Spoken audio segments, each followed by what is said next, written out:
Tips beli rumah pertama usia muda. Ramai orang fikir beli rumah awal ni tanda matang. Tapi kalau tersilap langkah, boleh jadi beban 35 tahun yang menghantui masa depan. Baru-baru ni viral, rumah yang aku bayar tapi aku tak duduk. Bayar RM2,558 sebulan tapi sewa dapat RM1,900 je. Setiap bulan rugi RM600. Itu bukan aset, itu liability. Hakikatnya, beli rumah bukan soal cepat, ia soal tepat.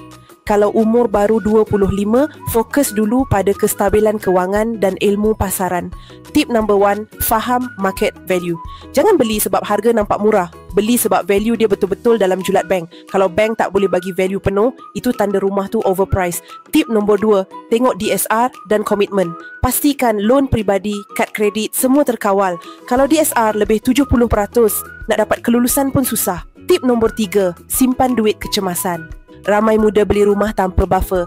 Lepas sign S dan P, duit habis. Bila ada repair, stres. Tip nombor 4, beli rumah sesuai gaji.